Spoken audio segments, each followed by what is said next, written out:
Welcome back to episode 365 of the God Guns Podcast. I'm your host, Troy. I'm your other host, Doug. We use this podcast to talk about God, guns, and the Christian gun owner's interest. On this week's show, we'll be asking, are you waiting on the Lord? Are you waiting on the Lord, Doug? Always, man. Well, thank you, bandwidth sponsors, Farms Radio Network. They allow us to use all their data to push our shows out there on the internet and podcast and all that. If you've not checked out shows at Farms Radio Network, please do give them a listen. Some of those are spicy, some of those are not. You just gotta find what works for you. We got a lot of good friends out there that are putting all these shows together for you guys, so go over there and give them some love. Also, Patriot Patch Company, they're not paying us anything right now, but we owe them a great debt, and so we're going to mention them if you've not got cool patches and stickers and all kinds of shirts and stuff from over at Patriot Patch. Go over to patriotpatch.co, tell them we sent you, and send them a little bit of love. Well, Doug, what you been up to with your God and gun activities?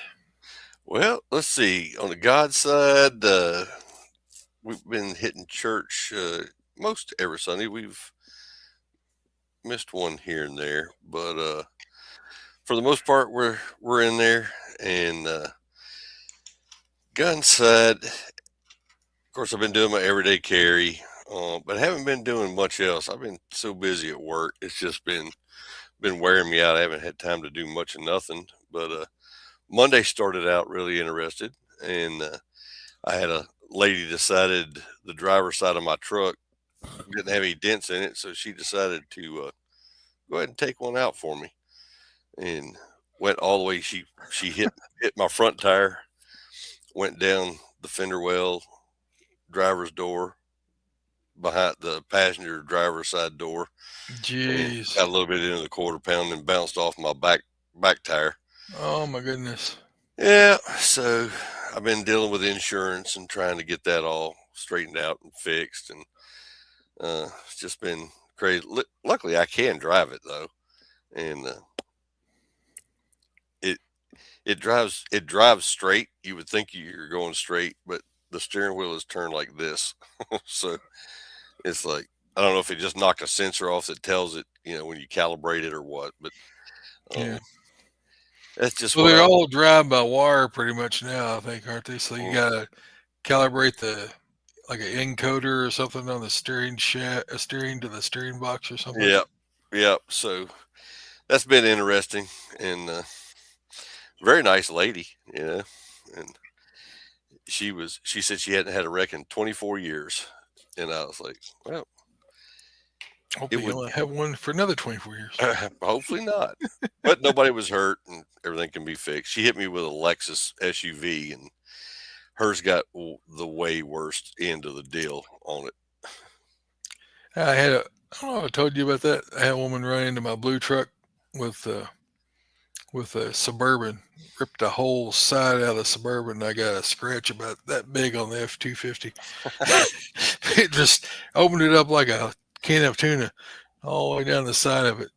And I was on the road going towards Hodgenville from Elizabethtown. I just got done merging onto the Parkway and was almost to Dixie and getting ready to go to Dixie Highway. And she came from the outside left lane, cut across in front of me, and just cut into the side of me as she was trying to get off the off ramp going north on 65. And then she tried to run away. I was like, What? oh, no, you don't. Because I didn't know how bad the damage was. I just knew I got shoved almost over into the guardrail when she hit me. She just shoved the whole frame of my truck over. And I was trying to turn to avoid it being worse than what it was.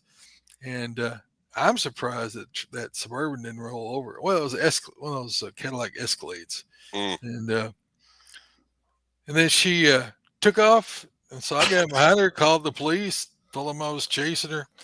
And all of a sudden she pulls over the side, jumps out, comes and starts cussing me up one side and down the other. I ran into her. I'm like, no, I didn't run into you. It's obvious you ran into me.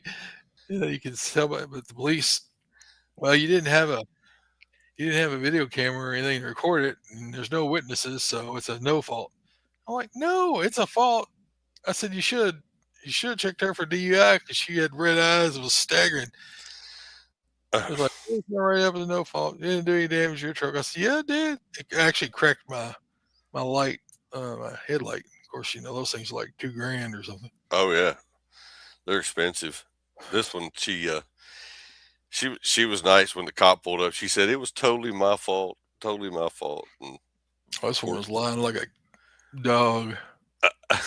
before she pulled off, the officer wrote her a citation for failure to yield, and I was like, okay, but off we went. But that's a heck of a way to start off on a Monday. Yeah, well, it's a Monday. That's the way they go. I told her, I said, if this is the worst thing that's going to happen today, it's going to be all right. Yeah. Everybody's so distracted anymore. There's one there's not 10 times as many crashes. Oh, I know. Well, is that all your stuff for the week? That's it. What you been up to? Uh, daily Bible reading. We went to church Sunday at Christ Fellowship. I'm always on church security, whether they have me on their team or not. So Right. I'm always packing. You're on the Secret Service. Secret church security. What else did we do God wise? Oh, we did the podcast last week. I did study for tonight. I got Bible verses for tonight, so we're ready to go for that. We're a little bit more prepared than last week. I actually sent you show notes yesterday, so You did. let's see. Went to the range down here, Palm Beach. What was it? Palm Beach. I can't remember the last name of it. Palm Beach something shooting club or something like that, and punched some paper targets. They hadn't shot in since I've been down here, so like 5 weeks, 6 weeks, 6-7 weeks. And so I thought I'd better go and make sure everything's still working and I'm still good. I'm still good. I've been doing dry firing. I got a dry fire magazine, and I sit around while I'm watching YouTube or sitting looking at different things, and I'll sit there and take my pistol up and sit there and hold it on target and just move my trigger finger and just breaking the trigger. Just trying to keep my hand isolated, my fingers isolated from my other fingers, just to keep that nice and smooth, and it really works. And then I ordered some more 300 blackout. I only had 3 magazines with me, and I felt a little light going back through Atlanta. So, who was it? Palmetto State had a 10-pack of AR mags and something for like $100. And I'm like, okay. And so I ordered that, and I picked up. I think I got like 250, maybe 300 rounds of 300 blackout on order. Should be here, I think, tomorrow or Saturday. So I got some more 300 blackout. I got plenty of 5.56, and I've got to go get a safe. I'm putting a safe here in the condo, and I'm gonna leave a 12 gauge and leave a 5.56 here. So if I fly in, and I'm going to leave one of the Glocks here. I got a pile of Glocks, so I'll just probably leave a Glock 30 down here or something. And that way, if I fly in, I won't have to bring one with me. I'll have them here. I'm trying to think of anything else. That's about it on the God and Guns. On the family side, our house is tore all the pieces. Our girls' bathroom primarily is getting remodeled. Took all the floor out, found some water damage, and they ripped up the subfloor, put down new subfloor, and thankfully the joists were okay. And they put in a new toilet, put in a new tub.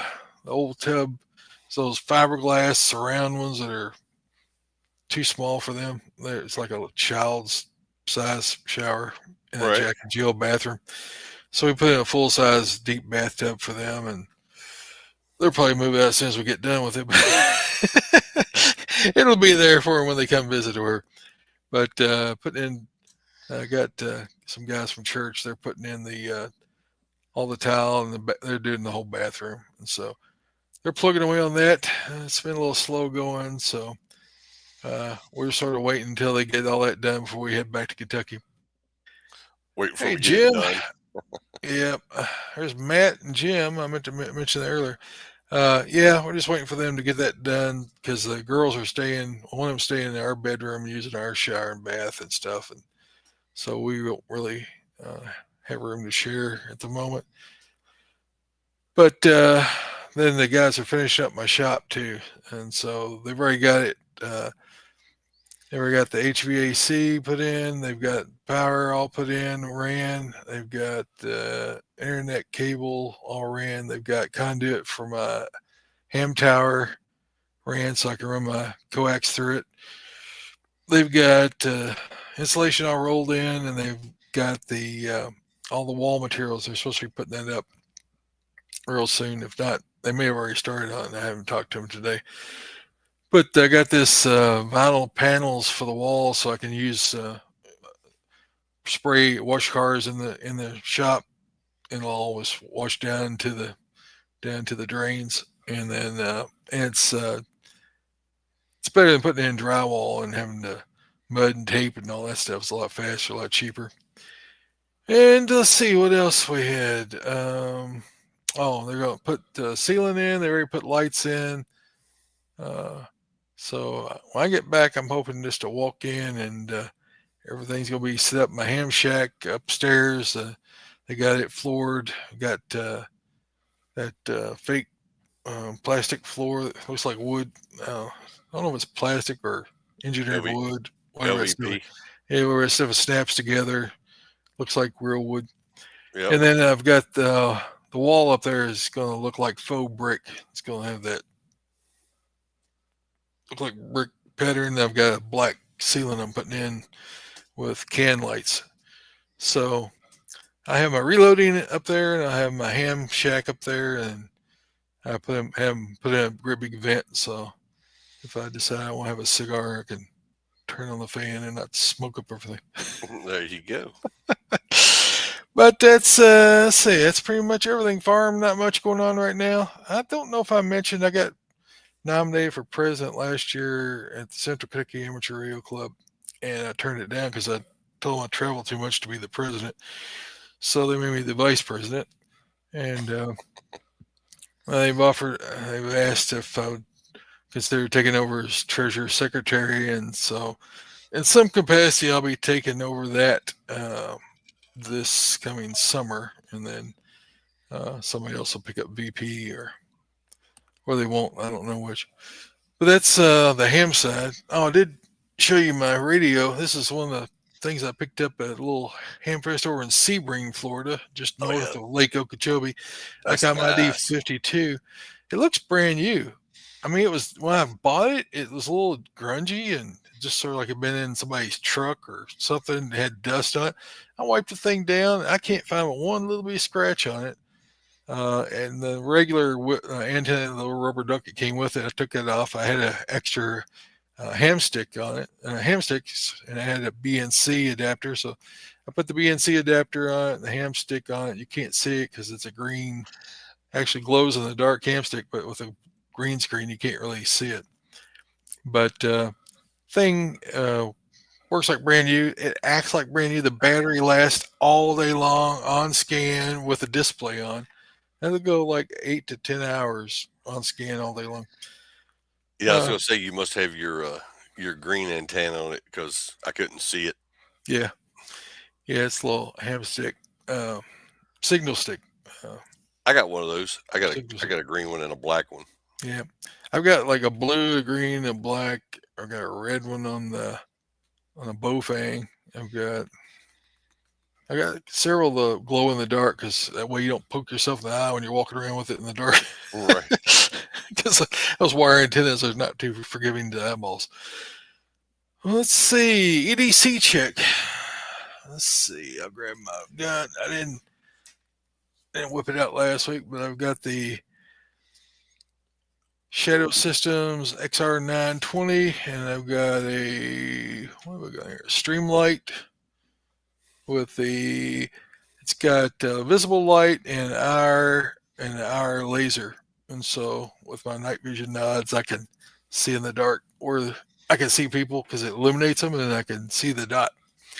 And I really like that gun a lot. I like it a lot. And then my daily carry knife has changed. I don't know if I showed you this or not. This is my daily carry. It's a fixed blade, and it's made by Primitive Weapons. And I don't think they make it anymore, but it's a Tano style blade. This thing is full tang.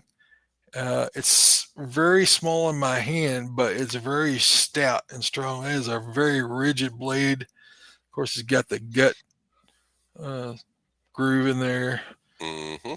and very nice, very good gripping. I guess they're G10 grips, and I like that hatch pattern on it.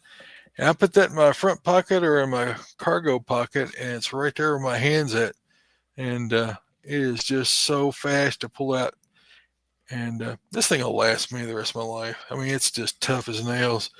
I've pried with it and beat and knocked and pushed through pieces of wood and everything else, and it sharpens right up. So that's my carry. Here's my EDC-L2T, which is like the grandson of the original one I used to carry. This is the latest one for it. I don't know how many lumens it is, but I carry this part of the time because some of the pockets I've got, this fits into there's like a flashlight pocket on these true specs and on these propers.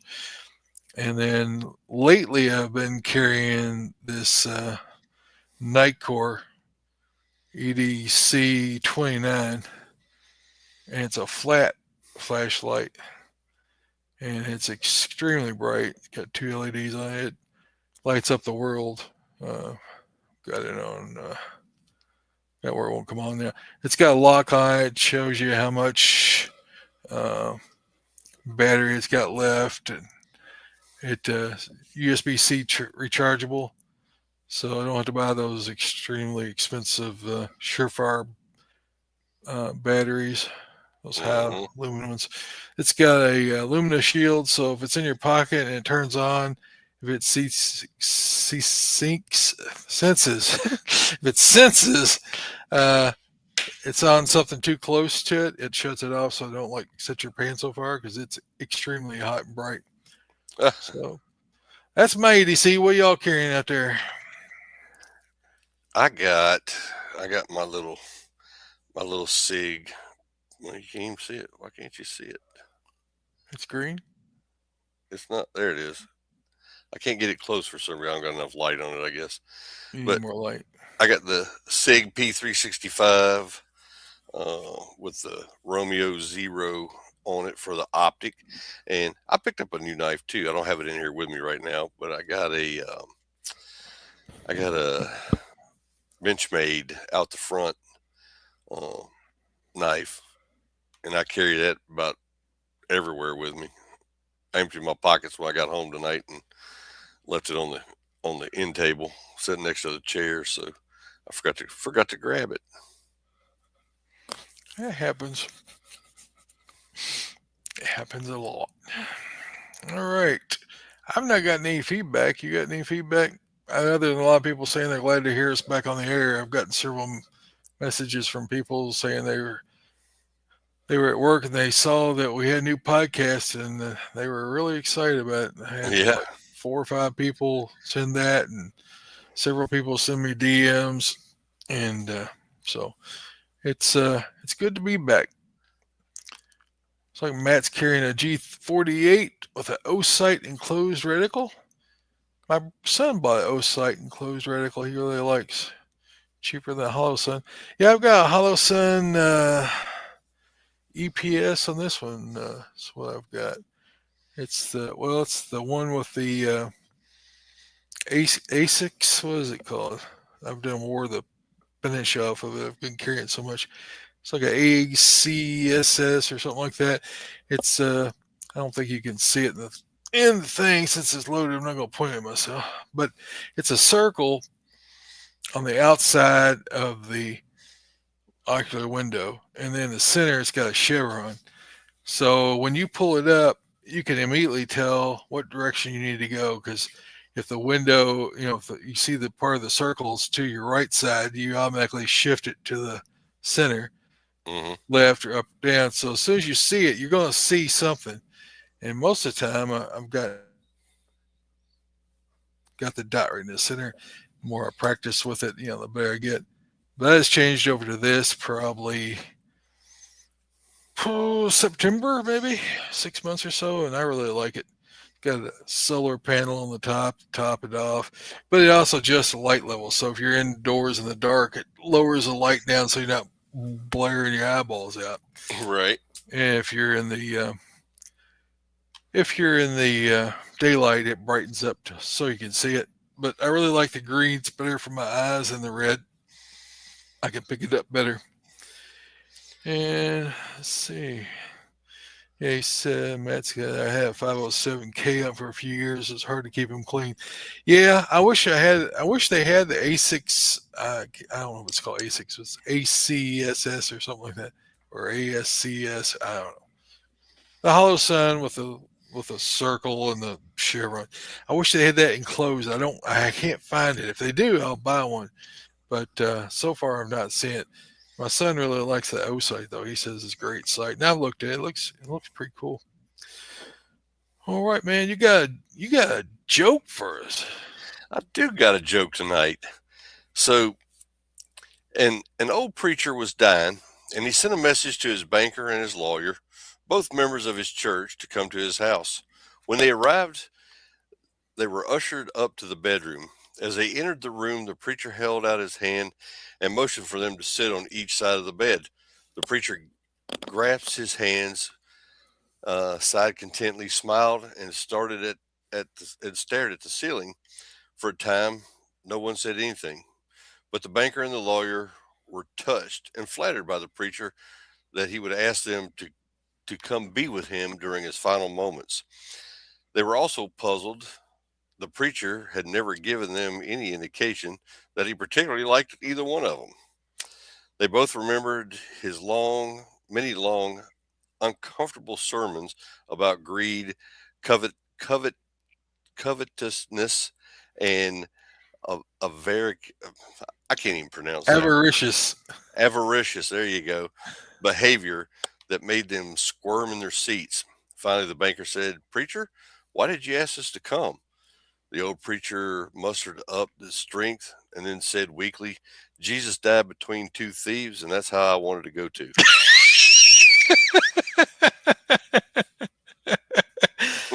Preacher throwing truth bombs out there. Yeah, yeah, he was. Well, he's way out the door.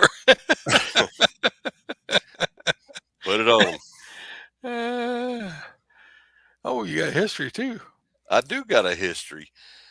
In 1894, Coca Cola sold in glass bottles for the first time ever. And, I was reading the entire story on it, and it was actually quite interesting. It went into detail how Coke got started. It was actually Cocaine. it was an alternate to morphine, supposedly a non-addictive alternate to morphine.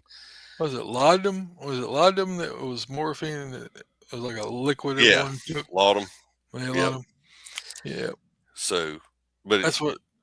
it went Go ahead. into it on how the first bottles that they bottled it in. The old guy that actually invented Coke, he said, "No, it just needs to come out of the fountain. That's never gonna last." And then here we are years later, and Diabetes, no diab- teeth, diabetes, no teeth. You can pour it on your battery in your truck to get the corrosion off of battery it. cleaner. Works like a champ. Pepsi won't do it. It's got to be Coke. Gotta be Coke. Yep. Got all that acid it needs in it. Hmm. Yeah, I quit sodas in 2009. Immediately lost, I think it was 60 pounds as soon as I quit drinking sodas. And I think my drug of choice was Mountain Dew. But it wasn't that hard to give them up. I mean, once I gave them up, I never could go back to them because it was so sweet. Just made me sick, made my stomach turn. But drinking water right now. I'm not drinking wine. It's in a green glass. But, it's Mountain Valley water, spring water. It's not Is it a vodka. glass bottle I or swear. plastic bottle? A glass bottle.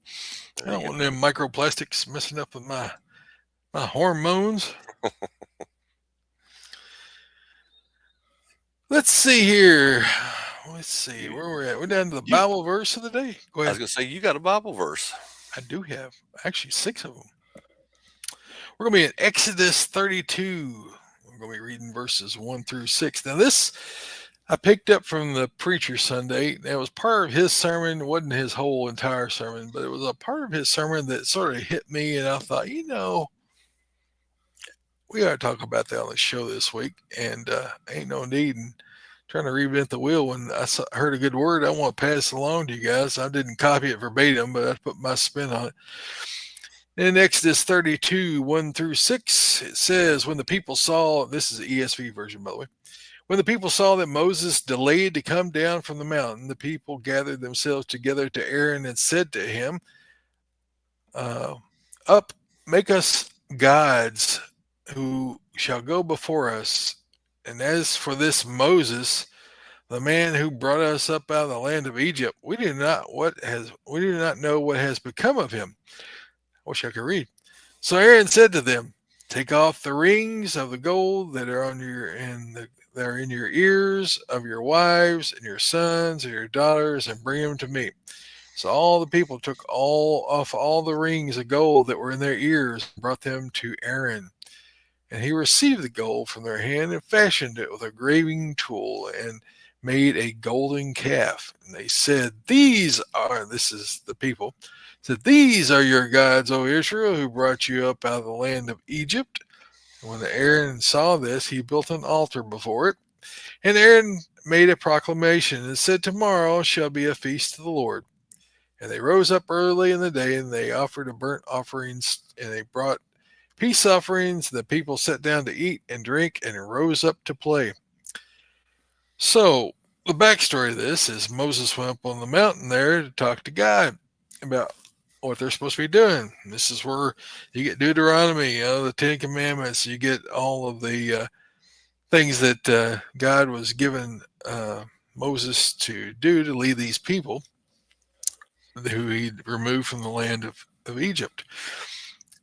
But how it applies to us today. So they were slaves. They were bound. They were being oppressed. They were not able to worship their God. And so God sent Moses to go and free the people and take them to the promised land. And so on the way, they'd already seen all of the plagues of Egypt for not releasing them, all those things that occurred to Pharaoh's people. And they saw that the people of Egypt gave them the gold that they had in the ears and the gold that they took with them. They pretty much plundered Egypt when they left. They walked through the Red Sea, or not the Red Sea. They walked through the sea. I think it was the Red Sea. The Red Sea? Maybe Red Sea. I can't remember. But it was a sea. And God parted the waters. They walked through on dry land. And then when Pharaoh's armies chased after them, the seas collapsed and destroyed all of those people. So they safely left the country. And now they're in the desert, and they're waiting for Moses, who went up on the mountain, to hear what God had for him to do. And they got bored. Like, hey, man, when's this bus going to take off? They've been up there. He'd been up for 40 days, and they thought, well, maybe he even died. They didn't know what happened. Said, we don't know what this guy who brought us out here. And so, yeah, Red Sea. Bill's correcting me live. Thank you, Bill. I thought it was a Red Sea, but uh, it's been debated in the recent years because they found things at the bottom of the Red Sea. That's another story. We're getting off topic, squirrel.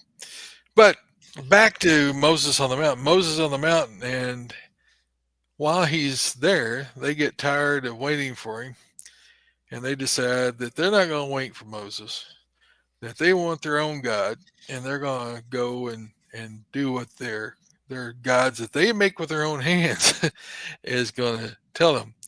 Because so in Egypt, of course, they worshipped cows and bulls and things, and like the worship of Baal, which is image of a bull.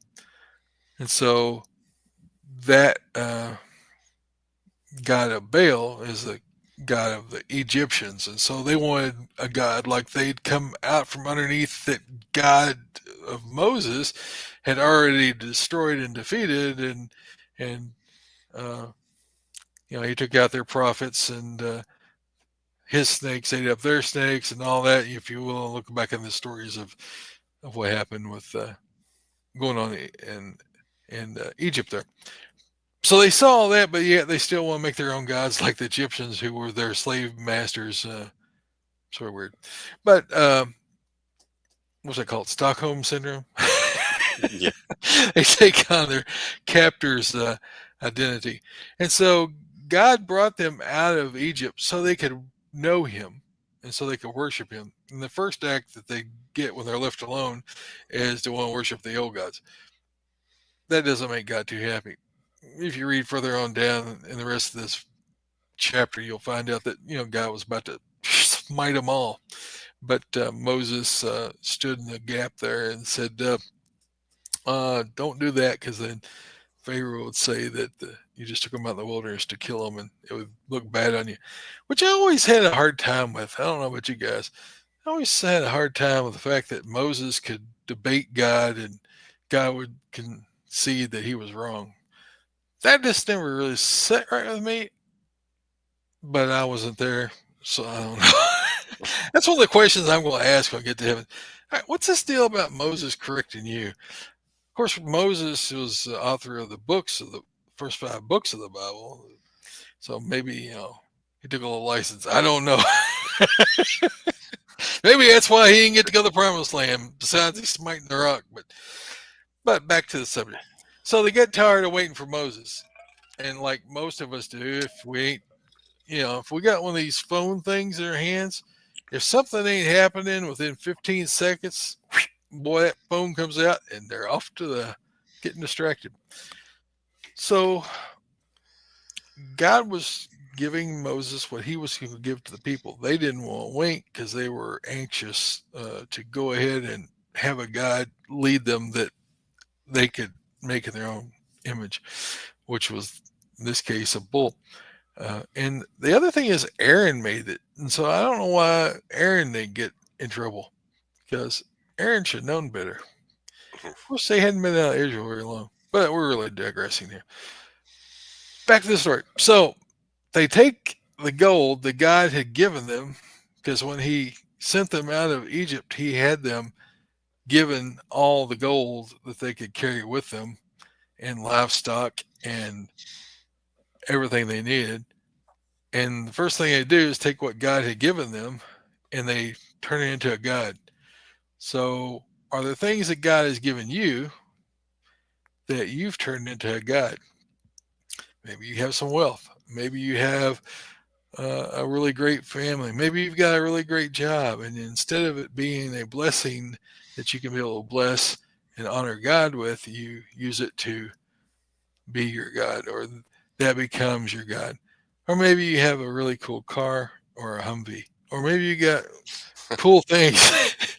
And whatever it is that takes you away from putting God first, there was a little saying that the pastor threw out Sunday, and I'll read it about idols. Idol is anything, even if it's a good thing, that when it becomes the main thing, it becomes a bad thing. Idol is anything, even a good thing, that when it becomes the main thing, it becomes a bad thing. And so we have only so much time, and we only have so much resources and money. We only have so much skill and things like that. And we have to make sure that we're not holding those for ourselves and for our own glory and for our own blessing, but that we're giving those sacrificially to God because those came from God. Just as the gold that they took out of their ears and had melted down to a God or a false God, idol, God gives us things. He gives us good health, good jobs. Maybe we don't have a good job, but whatever it is that God has blessed you with, the talent to sing, the talent to preach, the talent to teach, whatever it is that God's blessed you with, you're to use that for the glory of God and not to make an idol out of it and not to be impatient. And so, getting back to full circle, waiting upon the Lord, we don't have patience anymore. We have the patience of a gnat.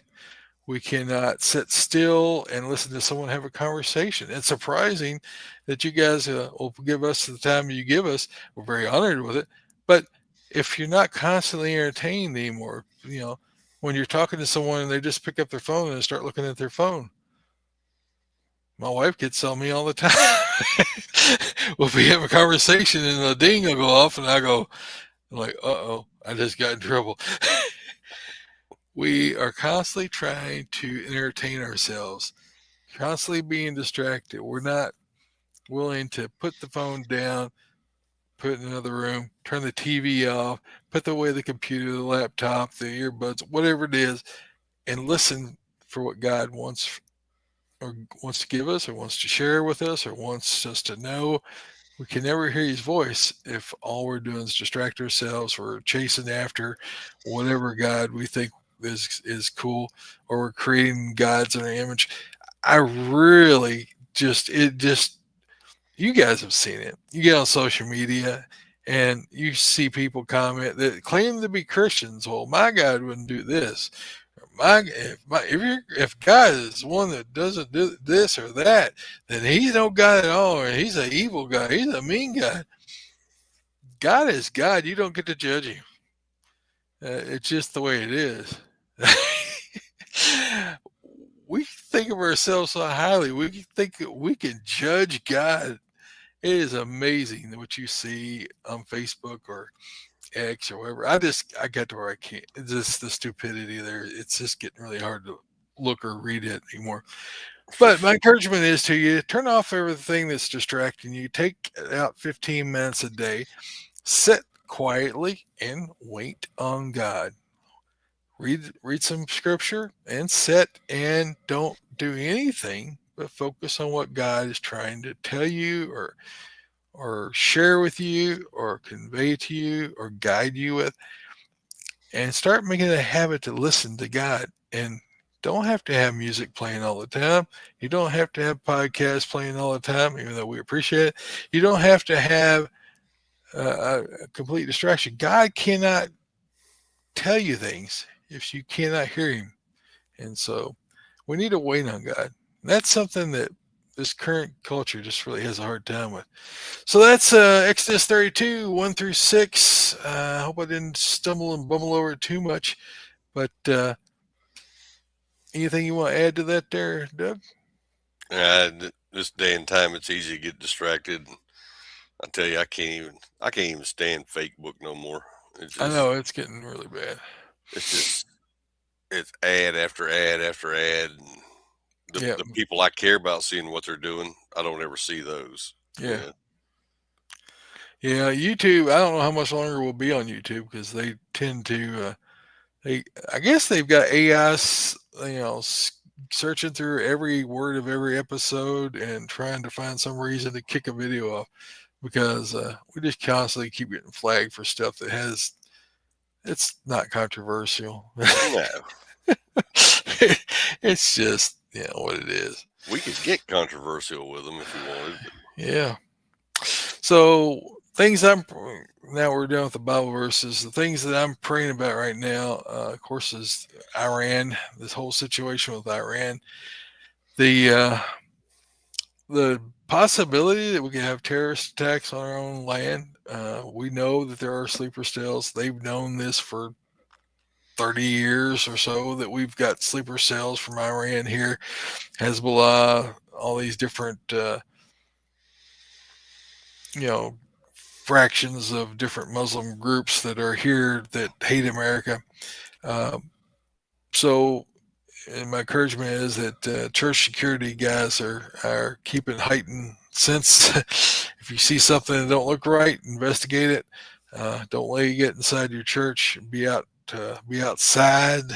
Uh, Mm-hmm. it's best to engage some kind of a threat outdoors and not inside of the church. Once they get inside the church, the multiplication factor of harm is just astronomical. But if you can stop it outside, it's always better. Uh, Did you see and what happened? Did you see what happened today? I've not seen the news since like noon, so I don't know what's going on. So apparently, somebody drove their truck into a synagogue up in Michigan Oh man, and drove it through. Was driving down the hallway and got confronted by a church security guy, and gunfire was exchanged, and the church security guy won. good, bad, but good that he was able to stop the threat. Hmm. And do we know the persuasion of this person? We do, and it would be exactly what you think it would be. Oh, okay, the religion of peace. Hmm. Okay, all Yep. right. Well, it's to be expected. Well, there was one New York last week, wasn't there? Or earlier this week. Mandami was saying it was a white guy or something. It was a extreme right winger or something. The, It ended up being Muslim. those, yeah, the two guys that threw the bombs at his house that didn't go off. Mm, Yeah, interesting. lovely. I'm telling you, man, if you don't protect yourself when you're out and keep your head on a swivel, I see people that are oblivious to anything around them. Oh yeah. They don't even pay no attention, and I can't stand it.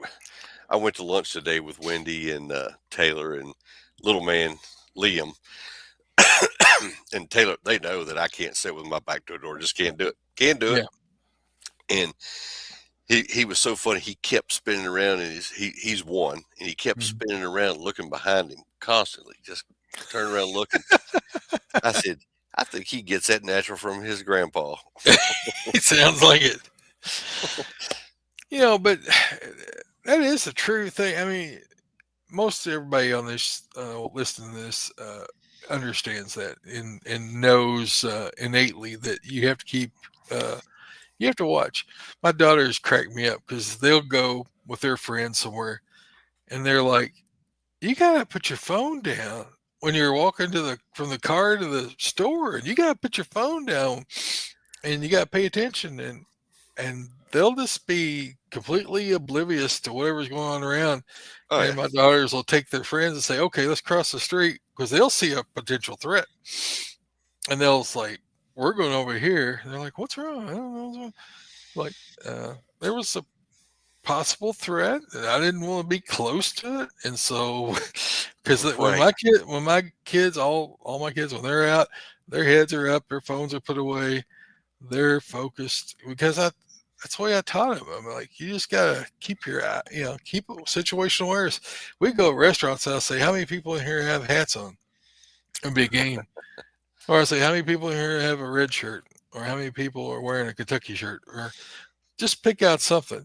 And it gets them up and looking around instead of playing on a game, right? It keeps them thinking. It keeps them looking. And I'm not trying to scare them. I'm just trying to make them situationally aware. One of the correct. first things I taught them is, okay, where's the closest exit? And they're like, oh, it's right there. I'm like, okay, if anything happens, where do you go? Out there and go to the vehicle. I'm like, okay. And so I got something that's eating my leg. Oh, it's a magazine. I'm in this chair that's not very comfortable. I've got my spare mag with what is that? I picked these up at Palmetto State. They're I don't know, 3 mag extension, three Oh yeah, round extension. So I've got 21 rounds or something, 20 rounds or something instead. That's a five round extension. So I got 20 something rounds instead of 17. But I digress. So, that's something you can teach your children, something you can teach your wife. You got to be careful of wives. They have a lot of blowback. But you say, where's the closest exit? If you see something in a restaurant, I'll say, I'll tell the kids, I say, y'all notice anything? And they'll be like, the guy over there in the corner that keeps fiddling with his pocket. Like, yep. Or, and so it's not that they're fearful, they're just alert. And that's something that you should teach your kids, grandkids. Doug's already got one that's already on first base there. Already Yep. swirling that head. He's So, getting there. but you need to have a plan. What was the old saying that you need to have a plan to be able to kill everybody in the room when you walk into it? Not that you want to kill everybody in the room, but you should have ability to identify where the possible threats are, where the closest exit is. What would you do? So you just do a quick role play. Okay, where I'm at. Some people come in, some new people come in the room. You give them that look. Like, all right, am I level yellow or level orange? Where am I at? Are these guys okay? And you give them the once over, and you're like, okay, they're okay, we're okay. Drop it back down again. That's just part of being a guy. That's just part of being a male protector. God made us that way. I mean, we're to be that way. We're not to be on our phone and not to be playing games. We're not to be, and it's a badge of honor, that we're to be the ones that stand in the gap to protect our families. The Bible says the person who won't provide or won't take care of his own family is worse than an unbeliever. You have a responsibility to be that person. Greater love has no man, and greater love is that no man would lay down his life for his friends. That's one of the greatest loves, according to Jesus, that you would sacrificially. Of course, he gave the ultimate sacrifice, but that the love of a friend is that they would lay down their life for you. They would defend you. They would take your place. And so, just an encouragement in these days, these times, be strapped. If you don't have training, go get training. It's cheaper than death, man. You just can't go out there and whip out your hog leg and just start popping off shots. You have a responsibility to be accurate. You have a responsibility to be safe. You have a responsibility to be diligent in what you do and know what you can and can't do and what times you can use lethal force. Those are things that you need to go get training for. If you don't have anyone, we can recommend people. Just text us and see. But make sure your guns are working. Make sure your ammo's fresh. Every 6 months to a year, you need to blow away all the ammo that you're in your carry gun. Load up some fresh ammo because that stuff the primers can get moisture in them and they don't fire. You can have all kinds of failures with ammo that you've been carrying around on your hot, sweaty body for 12 months or 2 years or however long you've had that gun in your holster. Shoot that really expensive ammo. Right. Shoot it out and get you some more fresh, really expensive ammo because it's cheaper than the alternative. And then if you don't have armor, I used to just think that was crazy. But if you're defending a place, you're only good till you get a hole punched in you, and then you're Right. not as effective. And so if you have the ability to take multiple hits and still keep on fighting, armor is cheaper than it used to be, a whole lot cheaper. I mean, Yeah, it it used to is. be out of reach for everybody. You can get it now. I mean, you don't have to, go make a car payment for it anymore. It's getting where you can reasonably afford it. If you can't afford ceramic plates, get the steel ones. Hey, steel, you may not, you may get some spalling off of it. You might get some nicks in your face or something off of spalling, but it's better than a hole through your heart. So get what you can afford. Don't pay too much. Don't buy out of fear. But when you have the money, get your basic setup. Get your pistol. Get your rifle. Every man that's in a free state that can carry a rifle in their vehicle, make sure it's secure. Make sure it's out of sight when you're not with the vehicle. Lock it up. Lock it where it's hard for criminals to break into it. But you don't know when you're going to have somebody just in the middle of an intersection just start taking people out. So yeah, it's the world we live in. It's not the world I want. I'm not dreaming of this. I hate this. I hate it for my children. I hate it for my grandchildren.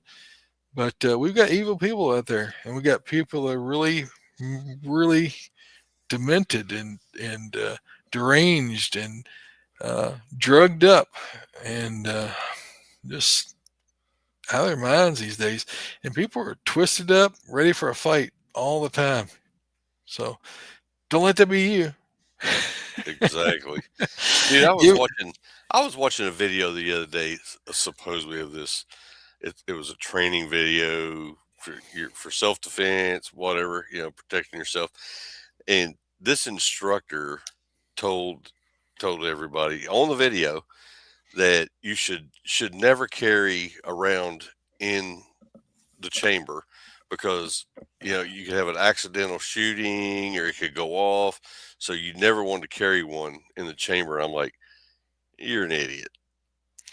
well, the reason you get training is so that you feel comfortable carrying around in the chamber. Yep. Because if you don't have a round in the chamber, your chances of withdrawing the gun from concealment, racking the slide, and getting a shot on target before the threat gets one on or 10 on you is not very good. Uh, most attacks happen within 10 feet or less, within almost arm's reach, and you don't have the kind of time to do that.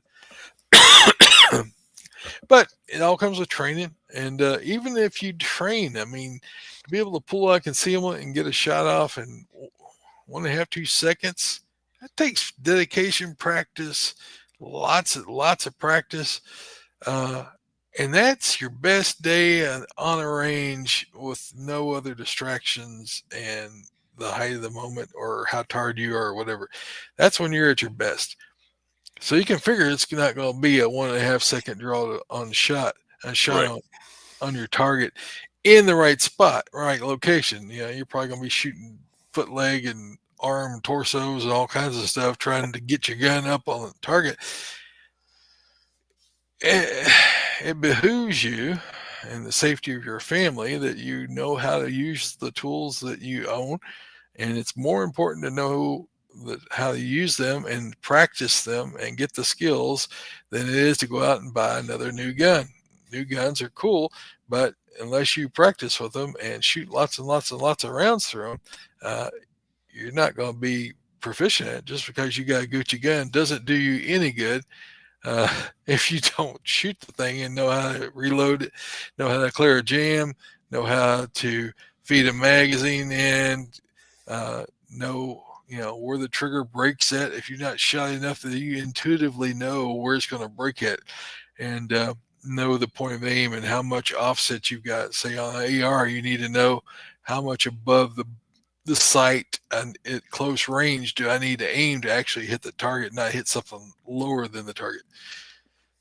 Let's see who we got joining us here. Encouragement briefs. Identify yourself. Encouragement briefs. Glad you're here. It's And good okay. evening. We'll give you a tardy slip later, but thanks for joining us. But I can't encourage you guys enough in this time that we live in. You get your family trained. If your kids are old enough to carry a gun, if they're 18 plus, uh, get them training. Make sure they're safe. Don't let them try to train on their own. I know most of you guys here are experts and take your kids out and teach them. But if you're not good at teaching and if they don't listen to you, go take them to somebody they'll listen to. And if that includes your wife, take them and give them training and let them learn how to, and then take them and let them practice and encourage them to be responsible carriers, because we live in a world that just it really doesn't like Christians. It really doesn't like American Christians, especially. It doesn't like anyone that isn't of the children's of the devil of the devil's children right now. So just want to encourage you, get plugged in to training, get plugged in back up to the scriptures, get plugged into quiet time, I've been offering prayer on the site, so if you guys have prayer requests, you can send them to us in DM. You can post them on there. Other people will be praying for you. If I find anybody that makes light or mocks somebody, you'll be immediately banned for life from the show. So if anyone has prayer requests, you guys let us know about it. And we've been praying for a couple on there this week, and a couple that I've gotten. Hey, Chris. Okay, Chris, man. Good to have you with us tonight. And let's see. What else have we got? What time? Oh, my gosh. We've already went almost an hour. I What know. time flies when we get to talking? We're a It couple does. blabbermouths. We have our moments. We have our moments. I'm a blabbermouth. I talk all the time. You got anything else you want to add this week before we start wrapping this thing up? Anybody else have any questions out there in the comment section? No, not yet. Okay, Few people hanging in with us. good deal. Yeah, a little slower than last week. People are busy, I guess. Oh yeah. But yeah, it's good to be back. Starting to feel like we're starting to get into the groove. Even though I'm not at home and I'm sitting in the bedroom of or second bedroom of our condo, I got a green screen up. Ow! I heard that pop. My shoulder. Ordered off of Amazon. Got in here a couple weeks ago and popped up some lights and using a 14-year-old iMac that's I'm surprised it's still running. But I'm gonna have Working to get a new one. working well. All right, man. Let's see. Remember Patriot Patch? If you guys need patches or stickers, go to patriotpatch.co. I've got like a couple of these stickers. I got like more stickers. I probably got like 20 stickers, and I've probably got 5 patches left. I need to get a reorder on that when I get back home. We still have a subscribe star account. I went over and checked, and there's still money in the account that they haven't sent me. So I requested that today. Uh, I'm not too happy with them. They're sort of hard to get money out of. Yeah. Patreon, of course, kicked us out Yeah. uh, because we didn't align with their beliefs for some reason. And I don't know about Pyrotech lights. We haven't done anything with them in so long. They, I think their sales are always higher than what our discount is. Yeah, usually, but hey, if you need a good light, there you go. Yeah. Coupon code is God and guns. there. You go. It gets you 30% off. I think it is. And we've still got a discount code for crossbreed holsters, GNG. Yep. It's Gamma and November Gamma. I need to get me Golf, another November Golf. crossbreed. I need to get another crossbreed because I carry this little Sig 365 most time now because it's just a little bit smaller than my Glock. And There's a Super Tuck for my Shadow Systems. there, yes, sir. So they've got a new line of holsters that I saw when I was at SHOT Show, and they all attach to your light. So it's like a medium size auto, semi-auto, but the light is what actually secures the weapon. And of course, Really? that's just a Super Tuck with my Shadow System set, which is a leather back clips. Not holding up the camera, and then it just molds to your body. So if you see the back of it here, it sort of just contours to my body, and I mean, I don't feel it unless I lay on it or something like that. But I don't feel it. And that Kydex, it just fits it perfect, and it's just the right amount of friction. Uh, I don't worry about it coming out. I've wrestled with the thing, and I fell on the ground. And I've had cows knock me over, and it's it just stays in there. But crossbreed holsters, man, you can't beat them. Carol, the owner, is just the sweetest lady, just a wonderful person. Yep. And when my parents died, they sent me a care package, and just the greatest people, greatest people. And Nathan, I was with them at SHOT Show and got to talk to them. They showed me the new stuff, and just go. They're good people. Y'all need to support them. If you need a holster, go over and get you one. They've got so many different options now. I can't even remember them all. Armed Citizen of the Week. So we got an armed citizen today. Yep. At 2:30 a.m. on February the 8th, two males wearing ski masks broke into an apartment in Jackson, Mississippi. A woman in the apartment, fearing for her life, fired on the intruder, killing one. The other suspect fled but was soon apprehended and now faces charges for burglary and murder. The armed citizen was interviewed and released with authorities Noting. nothing the shooting Noting. noting. Sorry, I ain't got my glasses on tonight. I can't hardly read it. You got glasses? Yeah. When did that happen?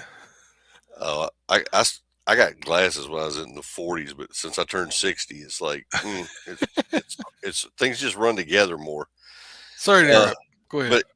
but noting the shooting was justified, and that come from article out of Jackson, Mississippi. That was back in February the 9th when that happened. The Clarion Ledger. The Clarion Ledger. Then we got a oldie but a goodie. Oh yeah, this is from 1991. It tells you there were bad people back then. Alerted when she saw a strange car drive up and the occupants knocked on the door, a 19-year-old woman got a rifle and hid in the bedroom closet. When the men broke through the cellar door and entered the bedroom, she stepped out of the closet, trained the gun on them, and ordered them out, and they fled. I hate it when they get away. Yeah, well, less likely to go to prison, but If they get caught. depends on where you live and what your laws are in your town. If Yeah. they run away, that's preferable than them staying. So I actually pulled a gun when I was at U of L in the dorm there. It was a Saturday morning, and most of the people are like gone for the weekend or whatever. And I had just got from work. I worked at UPS at night, and I went to school in the mornings. And it was a Saturday morning. Just got from work. Just went to sleep. I heard something scratching on the window. I'm like, what is that? And it was someone taking a screwdriver and trying to pop the window. Oh, they did pop the window. I'm still sitting there like trying to open my eyes. Like, what is it? And I looked up, and this guy sticks his head in the window, and I grabbed my 357 Smith & Wesson Combat Magnum Model 19, and pulled the hammer back, click. I said, "You're in the wrong room." He said, "Yes, sir, I am." He popped back out that window. That was 1987. That's like a bad choice, dude. Didn't come back. We found out it was actually one of the jocks for the U of L and his roommate were breaking into dorms they thought were empty.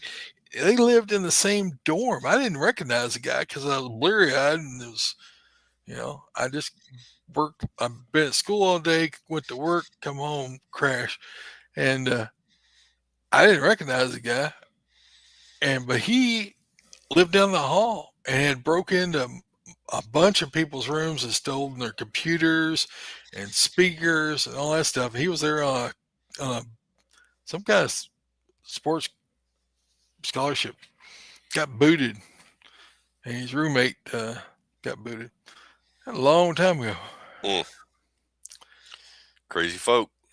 Sure enough, that last article came from Lawrence County Advocate, Lawrenceburg, Tennessee. Even in the red states, they'd be breaking in. Oh yeah. All right, let's see. We're gonna wrap it up. Send your feedback to God and Guns TV at gmail.com. Please tell your friends about us. Leave us an iTunes review. Like us on Facebook at facebook.com/God and Guns podcast. Follow us on YouTube as long as that lasts. We're on Instagram. We're on Rumble. So if YouTube goes belly up, then go over to Rumble. Our website doesn't work. It doesn't. Until next time, Doug, have a blessed week. And keep your guns close, but keep your Bible closer. You Good guys night, y'all. y'all have a great night. Thanks for joining us. We'll talk to you later.